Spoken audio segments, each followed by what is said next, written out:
El sol de Madrid caía a plomo, pero en el patio trasero de la casa de Mónica y Abel, el calor era brasileño. El aire olía a picaña en la parrilla y a nostalgia. La música, una samba cadenciosa, se mezclaba con las risas y el tintineo de los vasos de caipiriña. Era un domingo perfecto, uno de esos que se fabrican para las fotos, para demostrar que el sueño europeo era posible. Mónica, con su delantal impecable y una sonrisa que no le llegaba a los ojos, se movía entre los invitados como una sombra eficiente. Rellenaba un vaso aquí, ofrecía un pincho allá, asegurándose de que la ilusión de felicidad se mantuviera intacta. Para todos, ella era el pilar silencioso sobre el que Abel, su carismático esposo, brillaba. Pero bajo la superficie de esa calma, una grieta llevaba 10 años abriéndose, lenta e inexorable. Ella recordaba São Paulo, no la ciudad entera, sino destellos. El taconeo de sus zapatos sobre el mármol de un edificio corporativo, la adrenalina de cerrar una campaña de marketing, la sensación de su propio nombre en una tarjeta de presentación. Eran recuerdos de otra mujer, una que había guardado en una caja junto con sus diplomas para seguir a Abel a España. Él tenía el gran plan, la gran oportunidad. Ella sería su apoyo, y lo fue. Se convirtió en una experta en logística doméstica, en anfitriona de cenas de negocios, en la administradora invisible de una vida que no sentía como suya. A veces, por la noche, cuando el peso del día se asentaba en su pecho, se preguntaba si esa otra mujer todavía existía en algún lugar dentro de ella. Los signos estaban por todas partes, como pequeñas fugas en una tubería a punto de estallar. Estaban en la forma en que Abel contaba una anécdota, atribuyéndose una idea que había sido de ella. Estaban en las miradas de lástima que algunas de las otras esposas brasileñas le lanzaban cuando pensaban que no las veía. Estaban en la cuenta de ahorros secreta que Mónica había abierto hacía 3 años, un fondo de emergencia que se sentía más como un fondo de escape al que transfería pequeñas cantidades de dinero cada mes. Eran apenas 500 euros, pero representaban una autonomía que no se atrevía a nombrar. Se decía a sí misma que era prudente, que era para imprevistos, pero el imprevisto real era la erosión de su propia alma. Últimamente, los dolores de cabeza eran más frecuentes. Una tensión constante se alojaba en su nuca, un recordatorio físico de las palabras no dichas, de las frustraciones tragadas. El médico lo llamó estrés. Le recetó pastillas para dormir, pero Mónica sabía que no era el estrés del trabajo o de las facturas, era el estrés de fingir, de aplaudir los chistes de su marido a costa de su dignidad, de sonreír cuando por dentro solo quería gritar. Intentaba minimizarlo, hacía yoga por las mañanas, se concentraba en su respiración, se repetía que todo estaba bien, que era una fase. Creía o quería creer que podía mantenerlo todo bajo control, que el amor, o lo que quedaba de él, sería suficiente para remendar las grietas. Ese domingo, la fiesta estaba en su apogeo. Abel, con 2 cervezas de más, era el rey del patio. Su risa era la más fuerte, sus historias las más aplaudidas. Mónica lo observaba desde la distancia, junto a la mesa de las ensaladas. Vio cómo abrazaba a Ricardo, su mejor amigo, con una efusividad teatral. El sol le daba en la cara, y por un momento, Abel pareció un dios dorado, el centro de su pequeño universo. Y entonces, abrió la boca. Con la confianza que solo el alcohol y un público entregado pueden dar, gritó para que todos lo oyeran, para que el sonido rebotara en los muros del patio y se clavara en el corazón de su esposa. «¡Este matrimonio me está matando!», exclamó con una carcajada estruendosa. «Oigan, ¿alguien me da 500 euros y me divorcio de ella ahora mismo?». La risa fue general, un coro cómplice que validaba la broma. Era solo Abel siendo Abel, divertido, irreverente, inofensivo. Pero Mónica no se rió. Para ella, el mundo se detuvo. El sonido de la samba se desvaneció. Las caras sonrientes se desenfocaron. En ese instante, 10 años de humillaciones sutiles, de sueños aplazados, de sentirse un accesorio en la vida de otro hombre, cristalizaron en una sola y helada certeza. El dolor sordo que había anidado en su pecho durante una década se transformó en una calma afilada, cortante.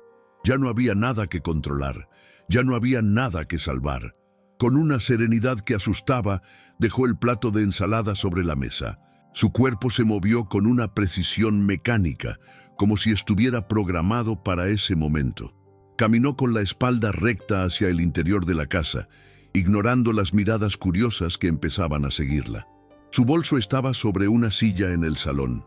Lo abrió.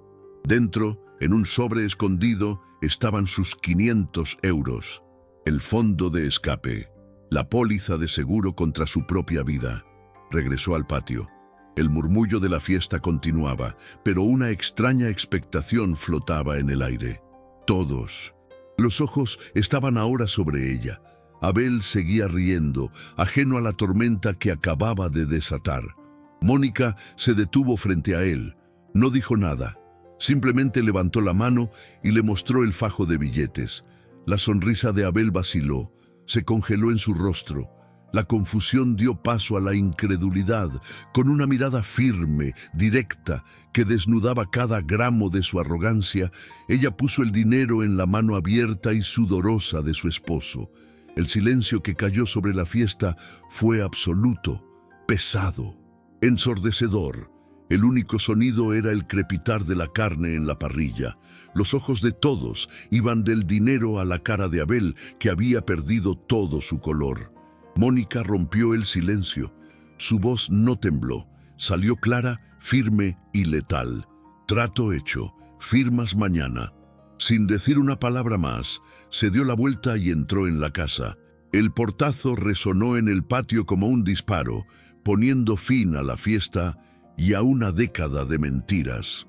El murmullo de los invitados se convirtió en un torpe desfile de despedidas apresuradas. Nadie se atrevía a mirar a Abel a los ojos. Él permanecía inmóvil, con los 500 euros arrugados en su puño, el rey destronado en un reino de sillas vacías y restos de picaña fría. Cuando la última puerta de coche se cerró a lo lejos, la máscara de Abel se hizo añicos. Entró a la casa como un huracán, encontrando a Mónica en el dormitorio, metiendo ropa en una maleta con una calma metódica. «¿Pero qué carajo fue eso?», gritó, su voz rasgada por la furia y la humillación. «Estás loca, me dejaste en ridículo frente a todos». Mónica no lo miró. Dobló una blusa con precisión quirúrgica. «Era una broma, Mónica, una puta broma. ¿Vas a tirar 10 años a la basura por una estupidez?». Ella se detuvo, levantó la vista y sus ojos, secos y fríos, se clavaron en él. «No fueron los 500 euros, Abel, fue el precio y tú lo pusiste». La rabia de él se transformó en una súplica desesperada, una táctica que había funcionado antes. «Mi amor, por favor, no hagas esto. Fue el alcohol, tú sabes cómo soy». Intentó acercarse, tocarla, pero ella retrocedió como si su piel quemara. La frialdad en su mirada era un muro de acero que él no podía derribar. Había perdido el control, y eso lo aterraba más que el divorcio. En los días siguientes, el teléfono no dejó de sonar. La noticia se había esparcido como pólvora por la pequeña comunidad brasileña. Los mensajes se dividían en dos bandos. Algunos, los más leales a Abel, la acusaban de dramática, de cruel. «¿Cómo pudiste hacerle eso? Lo humillaste públicamente». Otros, en su mayoría mujeres, enviaban mensajes crípticos de apoyo. Un simple emoji de corazón, un «estoy aquí si necesitas algo». Eran destellos de una solidaridad silenciosa, de mujeres que entendían perfectamente el peso de esa broma. Abel, por su parte, inició una campaña para salvar su reputación. Contaba una versión distorsionada de la historia en la que ella era una mujer inestable, consumida por los celos y la amargura, que había planeado todo para destruirlo. Siempre fue un poco exagerada, decía con un suspiro de falso pesar. Mónica sentía el peso de esos juicios en la calle, en el supermercado, las miradas esquivas, los susurros a sus espaldas. Se sentía más sola que nunca, una extranjera juzgada en un país que nunca sintió como propio. Pero cada puñalada, cada amigo perdido, no hacía más que afilar su resolución. Ya no había vuelta atrás. Su venganza no sería con gritos ni lágrimas. Su venganza sería su propia eficiencia. Una mañana, mientras Abel dormía la resaca de su autocompasión, Mónica fue al banco. Sacó la tarjeta de su cuenta secreta, ese fondo de escape que había alimentado con pequeñas transferencias durante años. Ver el saldo, aunque modesto, fue como respirar por primera vez. Era el dinero de su libertad. Esa misma tarde contrató a una abogada especializada en inmigración, una mujer española de voz firme que no la miró con lástima, sino con respeto. Le explicó su situación con una claridad que sorprendió a la propia Mónica. No había emoción en su voz, solo hechos. Mientras Abel esperaba que ella se derrumbara y volviera a casa pidiendo perdón, Mónica estaba organizando sus finanzas, buscando online pequeños apartamentos de alquiler y calculando presupuestos. Empezó a empacar su vida en cajas. Cada objeto era una decisión. El álbum de fotos de la boda fue al fondo de una caja de donaciones. Sus diplomas, que habían estado acumulando polvo en un cajón, los colocó con cuidado en su maleta personal. No estaba huyendo. Estaba rescatando las piezas de sí misma que había abandonado por el camino. Con cada caja sellada, sentía que reconstruía su propia identidad, una que no dependía de ser la esposa de Abel. Una semana después de la fiesta, un mensajero tocó el timbre. Abel abrió la puerta, esperando quizás unas flores de disculpa. En su lugar, recibió un sobre oficial. Lo abrió con manos temblorosas. Dentro, los papeles de la demanda de divorcio. La firma de la abogada de Mónica era clara, nítida, irrevocable. La realidad lo golpeó con la fuerza de un tren. Esto no era un drama, no era un show, era el final. El apartamento era pequeño, casi un susurro comparado con el grito de espacio que era su antigua casa. Tenía una sola ventana grande que daba a un mar de tejados de terracota, antenas y tendederos. Durante los primeros días, el silencio fue su único compañero. Un silencio tan denso que podía oír el zumbido de la nevera y el latido de su propio corazón asustado.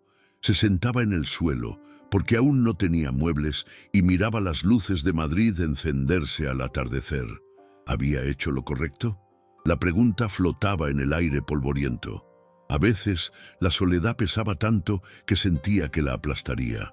Era una libertad aterradora, sin red de seguridad, sin el ruido familiar de la vida de Abel para ahogar sus propios pensamientos. Los 500 euros, junto con sus ahorros, se evaporaban con una rapidez alarmante. El depósito del alquiler, la compra de lo más básico, las facturas. Cada gasto era un recordatorio de su vulnerabilidad. Se sentó frente a su vieja laptop, el mismo que usaba para buscar recetas y organizar las fiestas de Abel, y lo abrió a un mundo que había olvidado. LinkedIn, portales de empleo. Su currículum parecía una reliquia de otra vida. Directora de cuentas de marketing. 10 años atrás. ¿Quién contrataría a una mujer de 40 y tantos con una década de vacío profesional?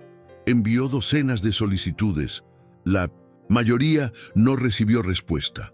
Unas pocas resultaron en correos electrónicos de rechazo, educados y fríos. Agradecemos su interés, pero hemos decidido continuar con otros candidatos cuyo perfil se ajusta mejor a nuestras necesidades actuales.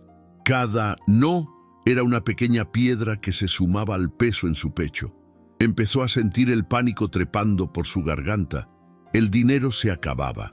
La confianza que había sentido tan sólida al salir de esa casa se resquebrajaba. Una noche, después de una entrevista telefónica particularmente humillante en la que le preguntaron si sabía usar las redes sociales de ahora, se derrumbó. Lloró por primera vez desde la fiesta. Lloró por la mujer que fue, por la mujer que no era y por el abismo que la separaba. Pero a la mañana siguiente se levantó, se miró en el pequeño espejo del baño. Vio las ojeras, el cansancio, pero también vio la misma chispa de acero que le había hecho poner ese dinero en la mano de Abel. Se secó la cara. Si el mundo corporativo no la quería, ella encontraría otro camino. Su venganza no sería volver a la cima, su venganza sería sobrevivir, sería no tener que volver a pedir perdón por existir. Empezó a caminar por su nuevo barrio, Malasaña. Observaba los pequeños negocios, las tiendas de ropa vintage, las cafeterías con encanto. Vio cómo muchos de ellos luchaban con su presencia online, fotos de mala calidad, publicaciones esporádicas. Su instinto de marketing, dormido durante años, se despertó. Entró en una pequeña librería de segunda mano, cuyo dueño, un hombre mayor llamado Javier, se quejaba de que los jóvenes ya no entraban. Mónica, con un nudo en el estómago, le hizo una propuesta. Déjeme manejar sus redes sociales durante un mes. Gratis. Si ve resultados, hablamos de un pequeño pago mensual. Javier, escéptico pero sin nada que perder, aceptó. Mónica se sumergió en el trabajo con una ferocidad que no sabía que aún poseía. Creó un perfil de Instagram para la librería. Fotografiaba las portadas de los libros con una luz hermosa. Escribía reseñas breves y cautivadoras. Organizaba pequeños sorteos. Empezó a crear una comunidad. Al cabo de 3 semanas, gente joven empezó a entrar en la tienda, celular en mano, buscando un libro que habían visto en Instagram. Javier, asombrado, le ofreció un sueldo modesto. No era mucho, pero era suyo, ganado con su talento, con su nombre. Esa tarde, al recibir su primer pago, un pequeño fajo de billetes que Javier le entregó con una sonrisa de gratitud, Mónica sintió que podía volver a respirar. Caminó a casa sin prisa, compró una botella de vino barato y una porción de pizza. Se sentó en el suelo junto a su ventana, como tantas otras noches. Pero esta vez, el silencio no era opresivo, era paz. Las luces de la ciudad ya no parecían amenazantes, sino una promesa. Estaba sola, sí, pero no estaba perdida. Estaba, por primera vez en una década, encontrándose. Abrió el vino y dio un sorbo, saboreando su pequeña, gigantesca victoria. En ese momento, su teléfono vibró sobre el suelo de madera. Era un número desconocido, un mensaje de WhatsApp. Dudó un instante antes de abrirlo. Su corazón dio un vuelco, pensando que podría ser Abel, con otro intento de manipulación, pero no lo era. El mensaje era corto, solo una frase. Sabía que lo harías, siempre fuiste demasiado fuerte para él. Mónica releyó las palabras una y otra vez. Un escalofrío que no era de frío le recorrió la espalda. Miró por la ventana hacia la inmensidad de Madrid, la pantalla del teléfono iluminando su rostro sorprendido. ¿Quién era? ¿Quién, en ese mundo que había dejado atrás, la había visto de verdad? La pregunta quedó suspendida en el aire, no como una amenaza, sino como el inesperado comienzo de un nuevo capítulo. El resplandor del teléfono iluminaba su rostro en la penumbra. Mónica leyó el mensaje 1, 5, 10 veces. Cada palabra era un bálsamo, una confirmación susurrada desde un lugar anónimo de que no estaba loca, de que su dolor era real y su fuerza visible. ¿Quién? Repasó mentalmente las caras de la fiesta, las esposas de los amigos de Abel. Carla, demasiado leal a su marido. Sofía, siempre la había tratado con una condescendencia amable. La pregunta se instaló en su mente, no como una obsesión, sino como una pequeña llama de curiosidad que le daba calor en la soledad de su apartamento. Por primera vez en años, Alguien la había visto, no a la anfitriona perfecta, no a la esposa de Abel, a ella. Esa energía la impulsó al día siguiente. Volvió a la librería de Javier no solo como una empleada, sino como una estratega. Le presentó un pequeño informe con gráficos básicos que había hecho en su laptop, mostrando el aumento de seguidores y, más importante, el incremento en las ventas de los libros que promocionaba. Javier se quitó las gafas, limpiándolas con un pañuelo, mientras miraba los números con asombro. «Hija mía», dijo con su voz grave y rasposa, «eres una bruja buena». Esa palabra, bruja, le sonó a poder, a magia, a algo que era solo suyo.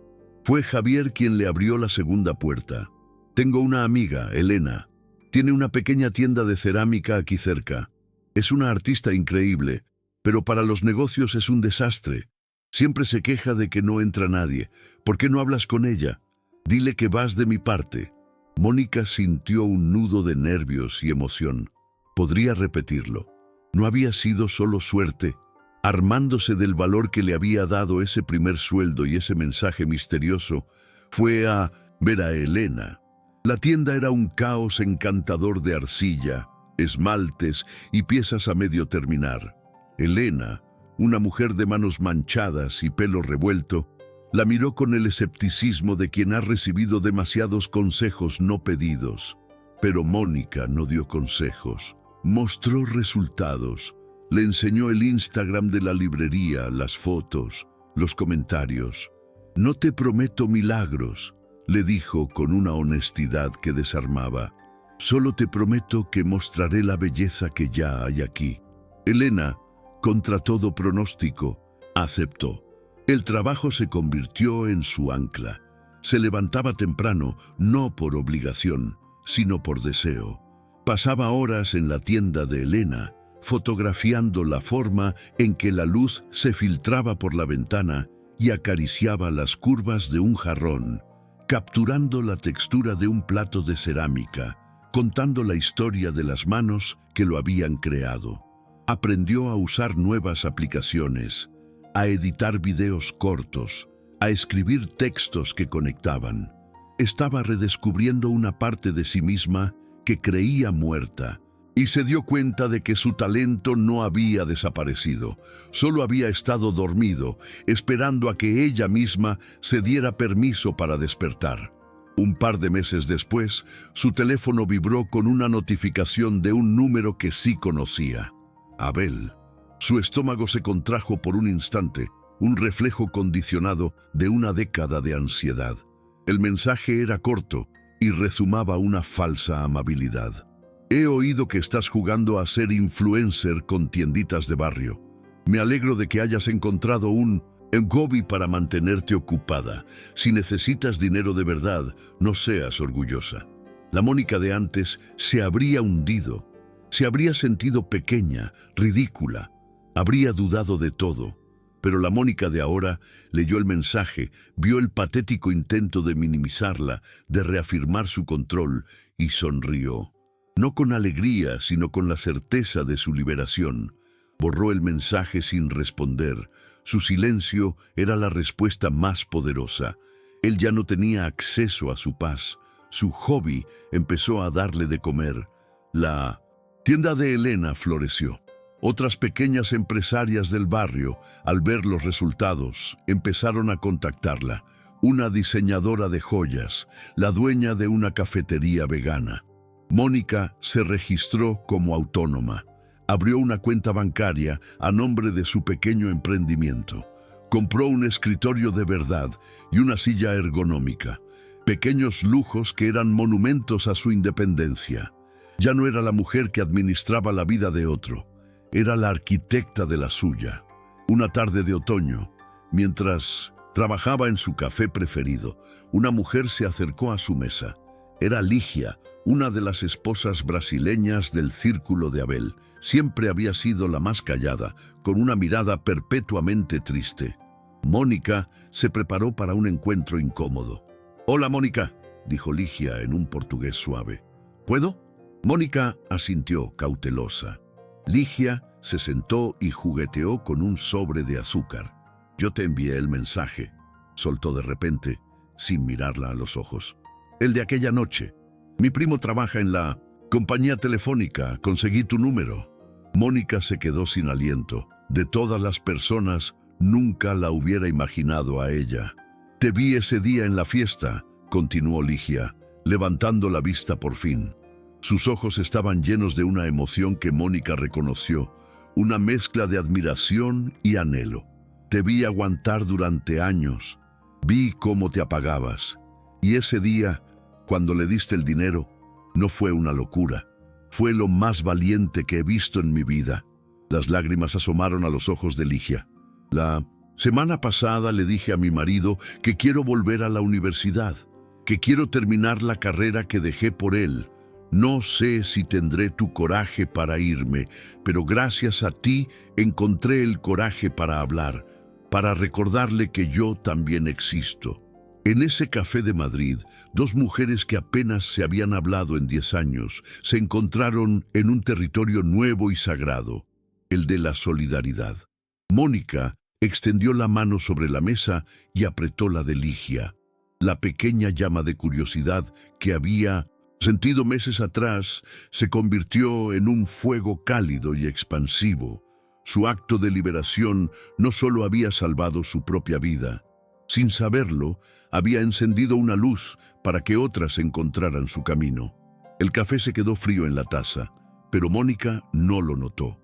La confesión de Ligia había encendido algo dentro de ella, una calidez que se extendía desde su pecho hasta la punta de sus dedos.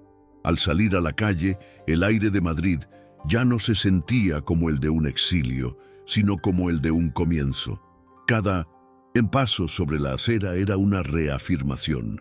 Su decisión, aquel acto desesperado y solitario en el patio trasero, había sido una piedra lanzada a un lago en calma, y las ondas, invisibles para ella hasta ahora, habían llegado a otras orillas. No solo se había salvado a sí misma, había mostrado a otra mujer que la puerta de la jaula, aunque pareciera cerrada con llave, a veces solo estaba entornada. Esa revelación fue el combustible que transformó su incipiente negocio de una simple herramienta de supervivencia a un proyecto con alma.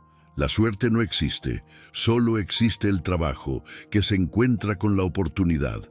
Y la oportunidad llegó en la forma de una llamada.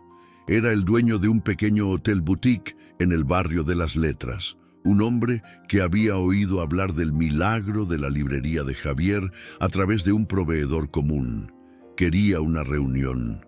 Mónica sintió el viejo cosquilleo de la adrenalina corporativa, pero esta vez era diferente. No iba a vender la visión de otro, iba a vender la suya.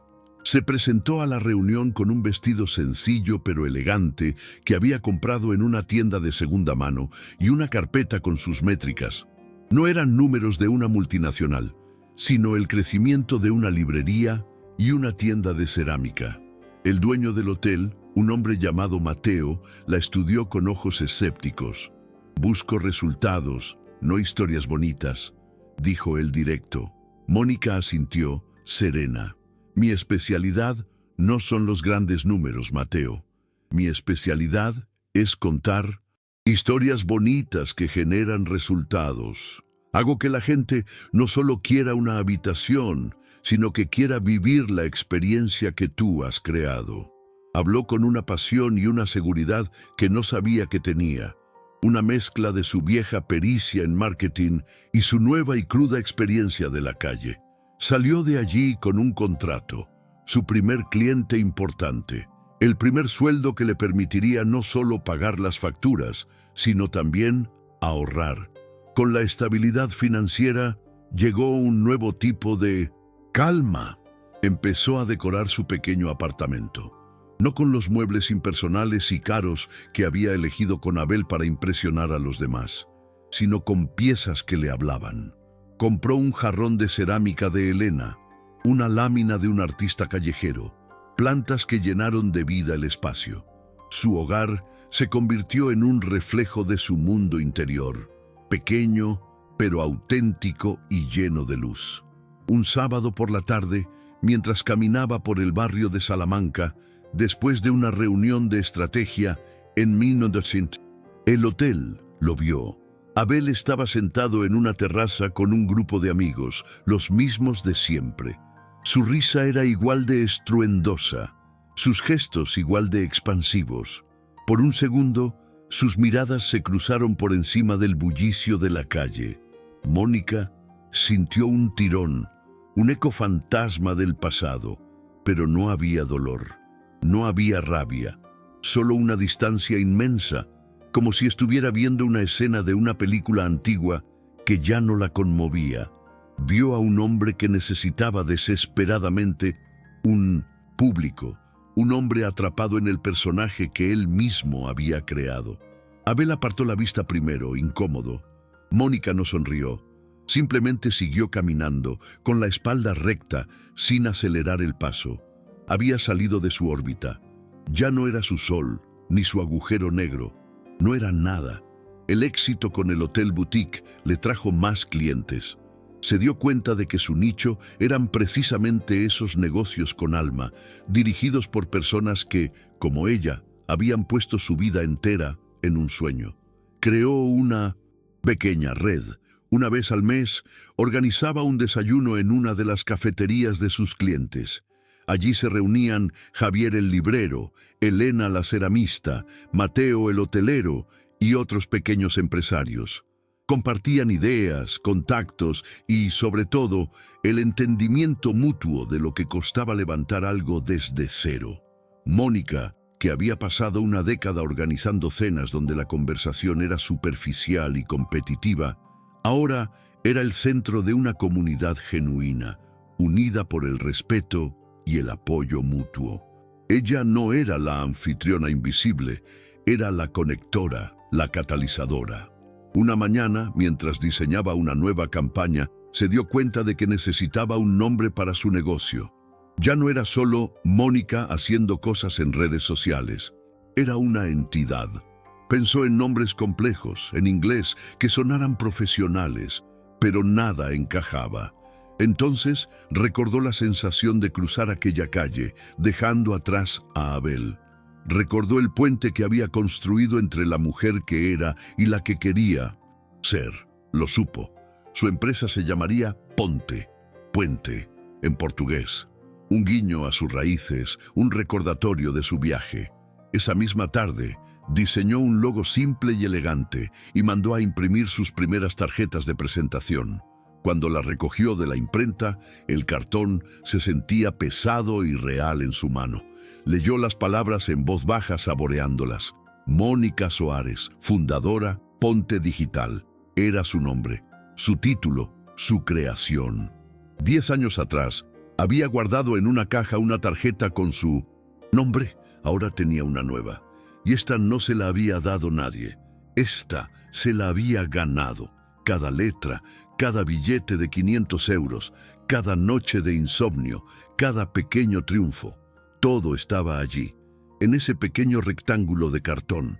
Era el mapa de su nueva vida, una vida construida, no sobre el sueño de otro, sino sobre los sólidos cimientos de su propia y renacida dignidad.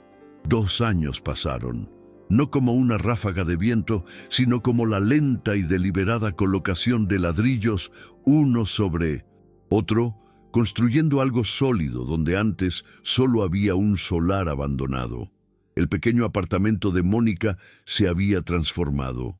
Ahora tenía una oficina real en una de las esquinas, un espacio bañado por la luz de la tarde donde las ideas cobraban vida en una pizarra blanca.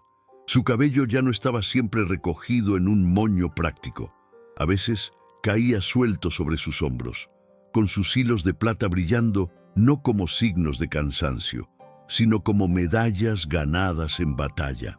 La empresa que nació de la desesperación, Ponte Digital, ahora tenía una pequeña lista de espera.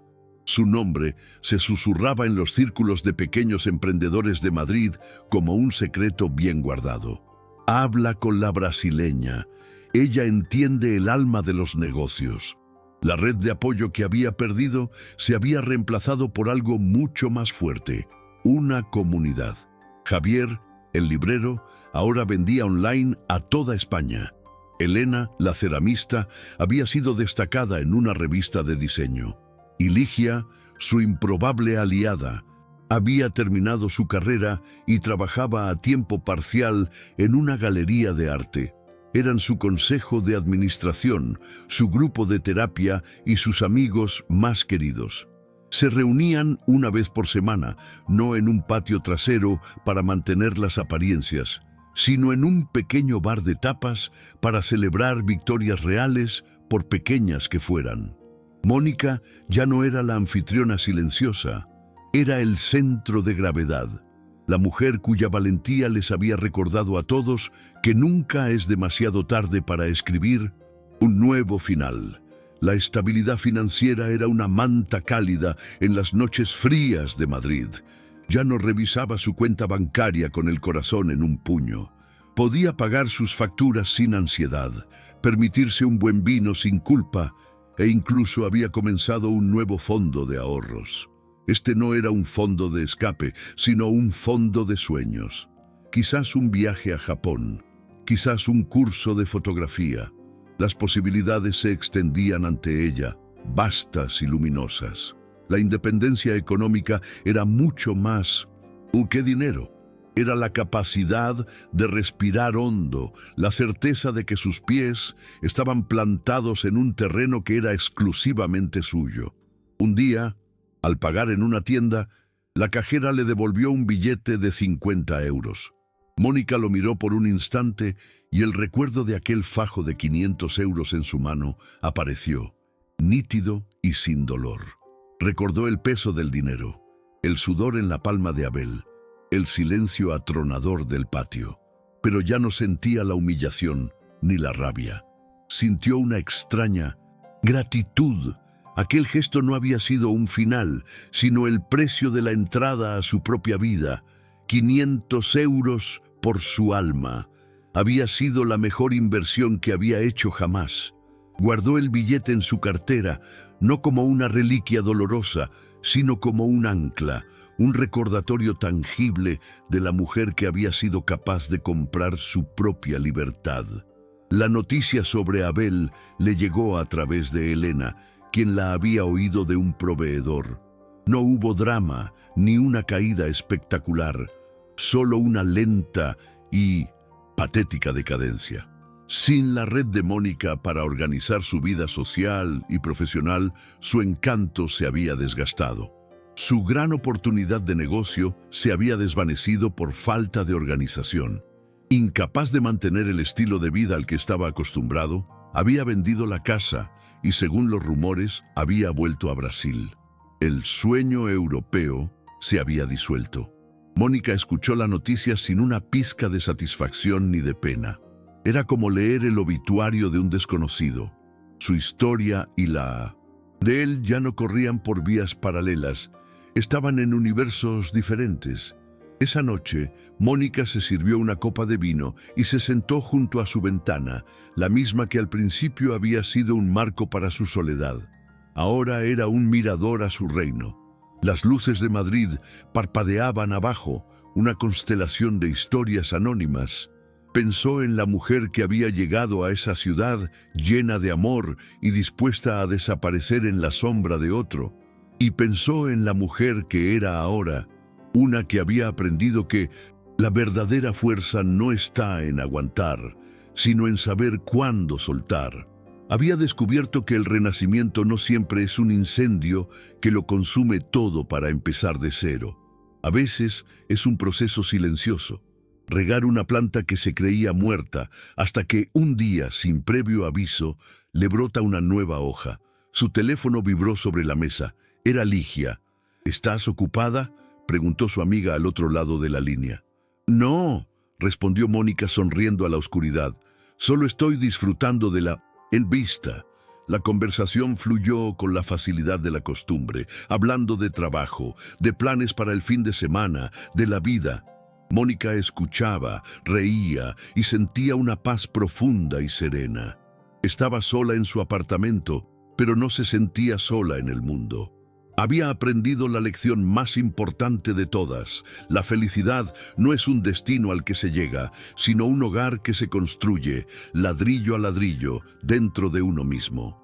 Comenta de qué país estás viendo este video.